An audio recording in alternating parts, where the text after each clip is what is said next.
If you are in the position of leadership, if you're an entrepreneur, even a parent, here is one mistake you will want to avoid. This is Priya Kumar. I'm a motivational speaker and an author, and I'm here in my hotel in Moscow making this video for you. The beat.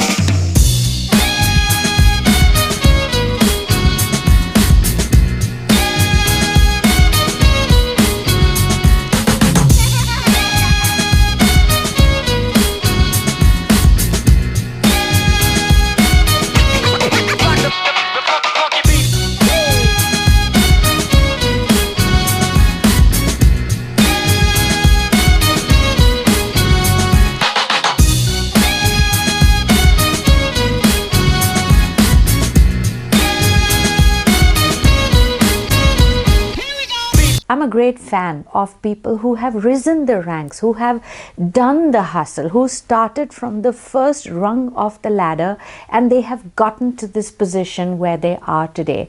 That experience adds so much value. That hustle adds so much strength. You know, that pain, it adds so much of courage and stability that leader becomes a value asset for everybody in his team, in his organization, and even his children. And in today's times, you will see that there are also people in high positions of leadership who are really very young. They have a team of people who are much older than them. These are people who have bypassed the rungs of the ladder and they have been placed on the top. These are people who don't have that much experience or exposure, but perhaps they have that much knowledge and wherewithal and ideas and IQ that they have been selected in the position of leadership to guide others. Well, I have great admiration for people like that because it takes immense courage to lead people and to get them to believe that, look, I am the best guide for you, or I am in the right position to help you. Now, either ways, there is one great pitfall that leaders face. Whether you have risen up the ranks and earned your position, or whether you have been given a position that you deserve, but for others you may not have yet earned. The mistake is getting your feet off the ground. The mistake is isolating yourself and creating a wall between yourself and others. How many times, I can't tell you how many times I have seen this, that the person rises to the position of VP, global head, CEO, and now they have their office, which is right in the corner. You cannot go in. Even to speak to him, you need an appointment. There is a disconnect suddenly just because the person rose up the ranks between him and others. This could probably be the person who just years ago, a few months ago, was having tea and coffee with his peers, who had a communication going, and now it's all cut. Now, to meet that person, you have to perhaps take an appointment a week before. You can keep emailing him and the emails reaches his secretary and the person is no longer approachable. As a leader, if you have built a wall and you are no longer approachable, and to get to you, somebody has to go through so many terminals, well, you have set yourself up for the greatest fall ever.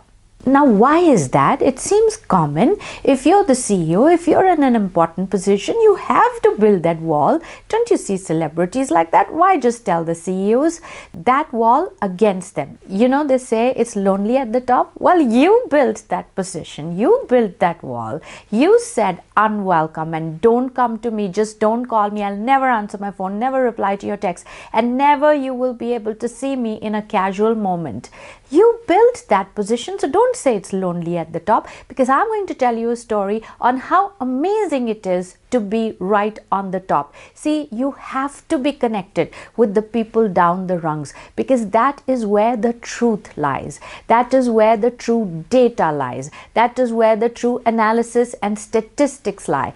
Because if you're not going to have a direct hand on the pulse of the people that you want to serve and garner support from, well, you could be victim to false reports, to false agendas, or just pure negligence.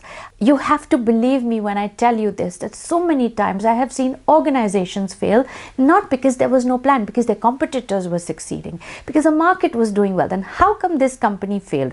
Because the person on the top had isolated himself. And it could well be be, it doesn't happen often, but it could well be that you're a part of that unfortunate organization where the middle managers, the people who are direct reportees to you, don't do a good job.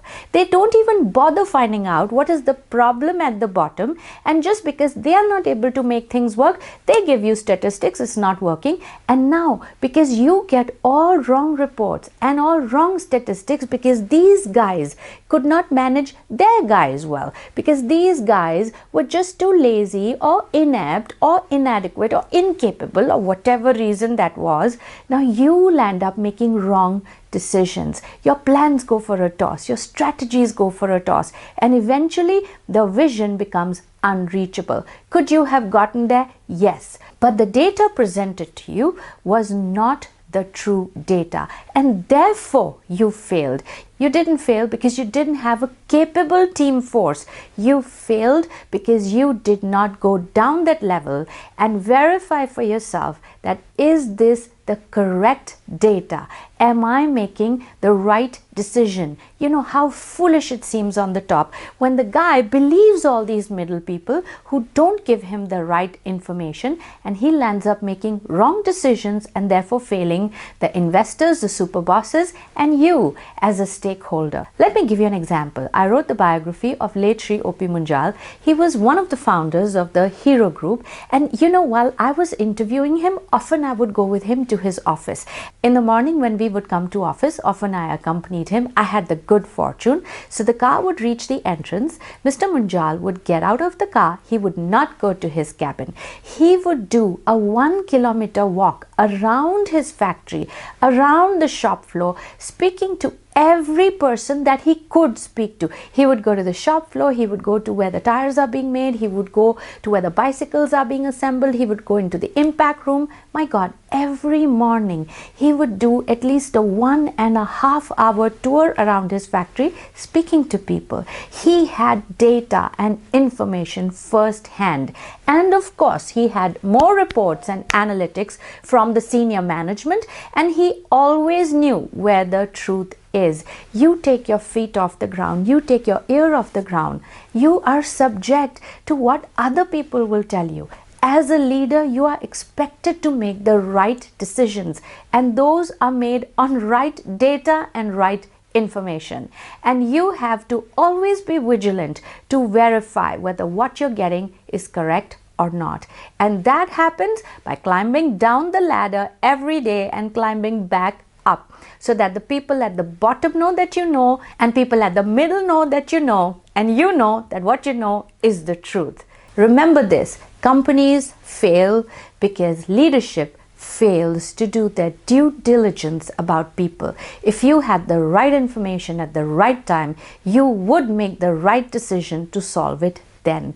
Don't let it be too late. Yes, it's a great position of honor to have that corner office, to occupy that top rung on the ladder, but don't be afraid to step down sometimes to protect your position in the future. I hope this helps, and you have to know that I'm committed to making a video for you every week to add a little bit of value into your purpose. So thank you very much for being connected with me. I'm eternally grateful. So this is Priya Kumar signing off from Moscow. Bye.